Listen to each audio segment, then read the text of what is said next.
nada. Bienvenida, Teresa Torralba. Ella es directora del Departamento de Neuropsicología de INECO. Tere, ¿cómo estás, Teresa? Hola, Tere, ¿cómo estás? ¿Qué tal? ¿Cómo están? Bien, muy bien. Es un tema súper atrapante, porque es cierto que si estás en la fila del súper, si estás en el consultorio, ¿qué haces? Agarrás el celular. ¿Por qué le tenemos tanto miedo a esos momentos de vacío? Bueno, lo primero que tengo para decirte es que somos animales de costumbre y que nos hemos acostumbrado a eso que es no aburrirnos, no saber aburrirnos, ¿no? O no saber utilizar el tiempo en nada, en la era de la hiperproductividad también, ¿no? Así que es cierto que eso es una gran costumbre actual, es decir, yo estaba acá esperándolos y estaba haciendo un esfuerzo por no agarrar el celular, porque decía, es exactamente lo que tenemos que entrenar, ¿no? Y es interesante pensar que nuestros cerebros aprenden estas conductas y que hemos aprendido fuertemente. Y es muy difícil desaprender. Es muy difícil desaprender, pero se desaprende también. Entonces, tiene que haber una voluntad que rija un sentido, porque todo tiene que tener un sentido y tenemos que tratar de tenerlo nosotros y transmitirlo especialmente a los jóvenes, ¿no? Que eso toca ahí la juventud, la adolescencia, y entender qué sucede en el cerebro cuando uno no hace nada, ¿no? Siento que nos volvimos un poco adictos a esto del estímulo constante. Es cierto.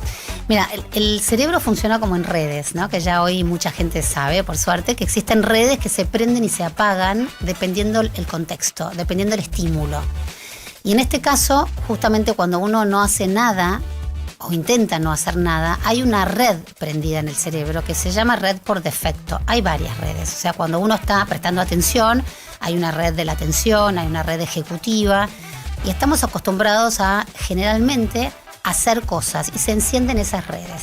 Pero el no hacer nada, que significa tampoco scrollear, tampoco mirar el celular, es realmente el ocio, después vamos a hablar de eso.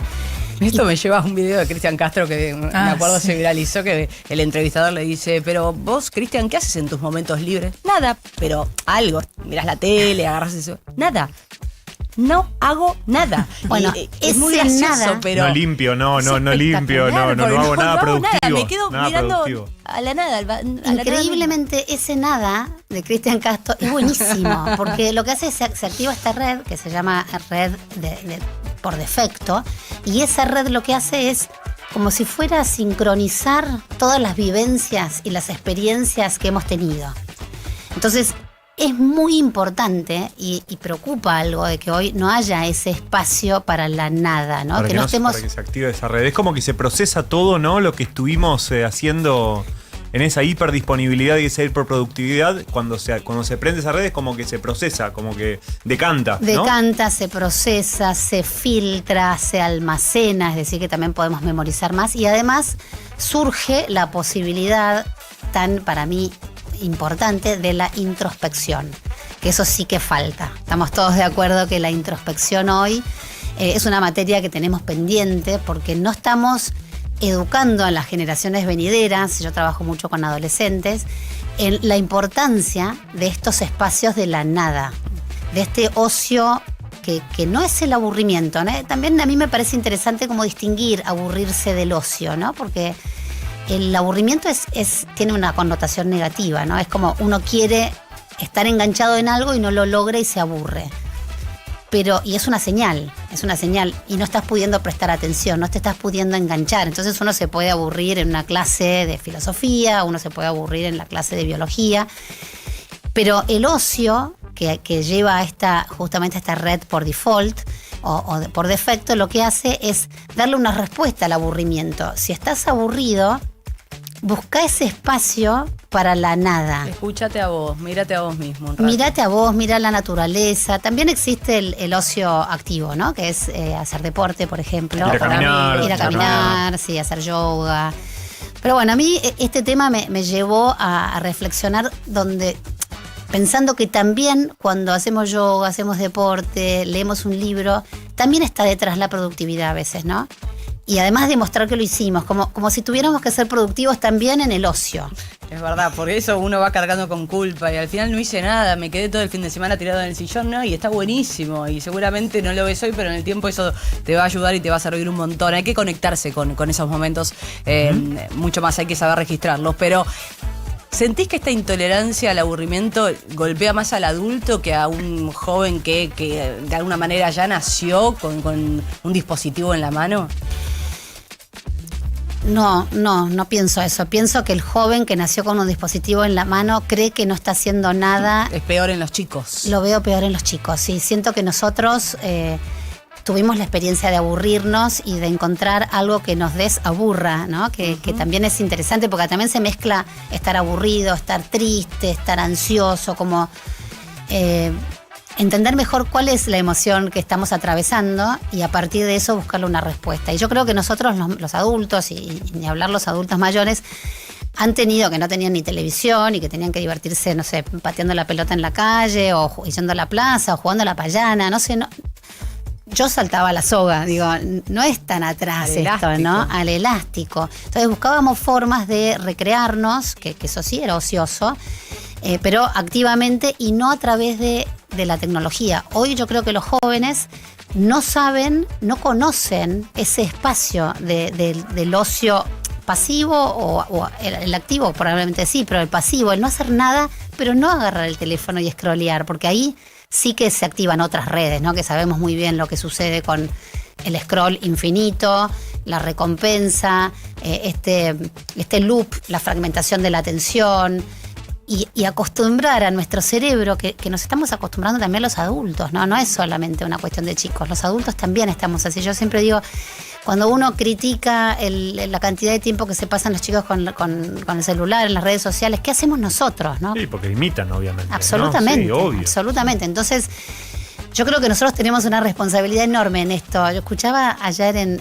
por Instagram también, lamentablemente, pero un tema interesante que era Djokovic, campeón de tenis durante muchísimos años, un genio, donde él hablaba del aburrimiento de sus hijos. Y él mismo decía, no sé si lo vieron, pero decía que él estaba tratando de alguna manera instaurar como rutina en su casa un espacio de aburrimiento, que no es jugar al fútbol, no es jugar al tenis, no es nada.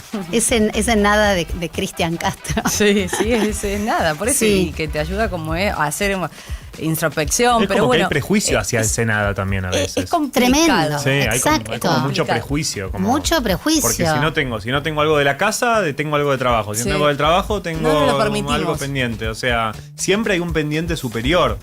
O siempre hay una urgencia que atacar. Claro, creo que porque no sabemos, que no entendemos, a mí me parece muy importante el conocimiento, ¿no? O sea, saber que no hacer nada es muy bueno. ¿Para qué le sirve al cerebro aburrirse? Y bueno, aburrirse es esto, es esta red que te decía por defecto, que lo que hace es como armonizar el cerebro, almacenar, filtrar las experiencias positivas de las negativas, conectarte con vos mismo, entender lo que necesitas, lo que querés vos y lo que quiere el otro, y después ese espacio para crear, que también la creatividad se relaciona mucho con esta red de defectos. Te voy a llevar a un lugar peor, que es a esto de no poder aburrirnos, a querer estar haciendo todo el tiempo algo. ¿Qué pasa en la multitarea, en ese multitasking? Muchos oyentes por ahí ahora están escuchando la radio, respondiendo un mail, mirando las redes sociales, digo, esperando a ver el partido, ahora en 10 minutos. Nos convertimos en multitareas, no es que estamos haciendo una sola cosa, sino muchas al mismo tiempo. Eso también debe atacar directo a la concentración. Absolutamente. De hecho, creo que todo el mundial lo hemos visto. Quienes hemos hecho home office, seguro que con la televisión detrás. Y en su momento estaba bien visto el multitasking. Muy bien porque visto. El multitasking estaba como, esperá, podés con todo, podés poner el lavarropas mientras ves el partido, mientras se hace algo en la freidora, mientras... Al revés, yo creo que laboralmente, si eras una muy buena multitasker, era un asset, como ¿no? Que agregaba más valor. Claro. Y hoy ya sabemos que no es así, ¿no? Sabemos, pero con mucha claridad y muchos estudios, que la multitarea es muy mala. La multitarea lo que hace es llenarte de ansiedad. Lo primero que hace es llenarte de ansiedad. Que eso también es un punto que digo que tiene que ver para mí con toda esta temática, ¿no? De estas redes que suben y bajan en nuestro cerebro, que se activan, porque la red emocional también está jugando un rol, y que cuando uno hace muchas tareas, siempre está pensando en lo que le falta de la otra tarea, por lo cual la ansiedad sube. Y además disminuye el desempeño en cada una de las tareas. Está como súper demostrado. Todo a mitad de camino. Por lo cual hoy haciendo. sabemos que lo que no hay que hacer es la multitarea, que a veces la tenemos que hacer, digo, está bien. A veces estamos acostumbrados a hacerlo, pero de vuelta, desacostumbrarnos, ¿no? ¿Y cómo se entrena eso? Vamos a cuestiones prácticas. ¿Cómo entrenamos al cerebro de alguna manera a la tolerancia al aburrimiento? Como adultos, aprendamos nosotros a hacerlo. Digo, ¿no? Como adultos, porque digo, para darle el ejemplo también a los más jóvenes, que me parece que son las generaciones venideras, digo, tenemos que tratar de entrenar a estas generaciones. ¿Y cómo se hace? No es tan fácil. Lo que te quiero decir es, porque no quiero ser productiva en mi respuesta, es decir, bueno, a ver si uno pone en un esquema que ahí tiene que haber un tiempo para el ocio, pero creo que hay que tratar de darle un valor positivo a el no hacer nada, al realmente buscar un espacio en nuestro día donde sepamos que quizás queremos aumentar nuestra productividad durante X tiempo, pero que para poder hacerlo necesitamos también que nuestra red por defecto esté también bien activa. Entonces, por eso los que practican, por ejemplo, te lo dicen, los que ya lo tienen incorporado, el tema de la meditación, cuánto ayuda a ser productivo luego, ¿no? Sí, y ese es ocio más activo, el ocio activo que pueden ser los deportes, la meditación, el yoga o no sé, el rezar también. No sé, respirar, respiración consciente. Consciente, rezo. Yo creo que si uno eso lo mete dentro de la agenda cotidiana y lo vuelve un hábito, porque acordémonos que lo importante es que se vuelva un hábito, si no tampoco funciona, ¿no? Y eso en todo en nuestra vida. Si haces un deporte, no sé, una vez o una semana estás como loca con un deporte y después lo dejaste, no funciona, o el gimnasio, la lectura, lo que vos quieras, la meditación. Entonces, incorporar, yo creo que si uno no es... Hay también temas de personalidad, yo creo, ¿no? Que hay gente que realmente es más hiperproductiva y le pone mucho valor ahí, y hay gente que es más como tranquila y encuentra esos lugares, ese momento para el ocio. Eso yo lo veo claramente. Digo, en mi gente y en mis pacientes, ¿no? Hay pacientes más hiperproductivos que realmente les parece muy importante llegar a unas metas, ¿no? ¿Y qué tenés ahora para hacer? Y ahora tengo esto, y ahora me propuse lo otro, y ahora escribí este libro, y después hago... bueno, algunos somos así, digo, y otros no tan así. Pero creo que si uno empieza por sumar ocio o tiempo libre, activo, como te digo, deporte, respiración, lectura, etcétera, obligado, después eso se vuelve un hábito. Y después yo le sumaría el otro ocio, que es el ocio pasivo, que me parece más difícil, que es la nada. De encontrarte con vos mismo, pues es muy difícil también decir, bueno, me siento, como decía Cristian Castro, a mirar la pared. Indefectiblemente ahí te invade una cantidad de pensamientos. Hay prácticas y de cosas chiquitas que vos podés pesadillas. empezar a hacer. No sé, primero conectarte con la música, no sé, escuchar un álbum entero de comienzo a fin, como cosas más pequeñas, me parece. Sí. Bueno, algunos le hacen terapia limpiando la casa, entonces bueno, esa limpieza por lo menos es un ocio como más activo ahí, claro, en ese sentido. Pero... Por eso me siento que es más fácil el ocio activo, sí, para mucha gente, y el ocio pasivo siento que tenemos, o creo que tenemos que entrenarlo, que de a poquito lo podemos entrenar. Primero, hacer esto, estar en la sala de espera o estar esperando entrar a la radio y no usar el celular. Y hay cosas que pasan, yo ya sé que pasaron cosas en estos minutos. Siempre. Y que, pero nada que no pueda esperar a que yo termine esto, ¿no? Una hora. Sí, entonces, una hora se puede. Entonces, esto de las pausas activas en la tecnología son importantes. Y después salir a caminar, observar la naturaleza, escribir. Escribir es una técnica muy linda, también de ocio activo, ¿no? Pero es qué estoy sintiendo, qué me pasa, de qué estoy agradecida, todos estos sentimientos positivos. Y yo lo vinculo con la adolescencia, ¿no? Una adolescencia donde los jóvenes están como con este cerebro en desarrollo, necesitan que también los acompañemos en esto que es muy importante, que es encontrar un ocio positivo, por llamarle, ¿no? Porque también puede haber esto de aburrirse y buscar formas de desaburrirse, quizás no son las que nosotros queremos, ¿no? Como adultos. Pero bueno, como incorporar esto del ocio activo, el aburrimiento. Un detox también, ¿no? Y el digital. detox. El detox que indefectiblemente sabemos ayuda, nos hace bien, pero todo parte de un adulto. Lo hemos hablado con el tema del celular, a qué edad le das el dispositivo móvil, a qué edad permitís que abra una red social. Digo, todo eso es contaminación para la cabeza de un chico que todavía está en crecimiento y que no ha formado su propia personalidad. Entonces, ahí los padres me parece tienen una responsabilidad, pero nosotros como adultos también, digo, desde el lugar de ejemplo e incluso desde la rutina diaria, decir, che, apago el celular quizás 2 horas antes de acostarme. Tal cual. Tal cual. O no lo agarro al levantarme. Que O eso cargo también, el teléfono fuera de la habitación. Digo, sí, son prácticas como... Son prácticas que además las decimos, pero en serio no las hacemos. En la teoría bárbaro, en la no las práctica hacemos complica. mucho. O dejar el celular mientras comemos. Digo, hay un montón de momentos donde uno podría incorporar estos hábitos y no lo estamos haciendo, y me parece que es importante para, como te digo, como ejemplo, pero además para nosotros mismos, ¿no? Y vuelvo con esto de nuestra plasticidad cerebral.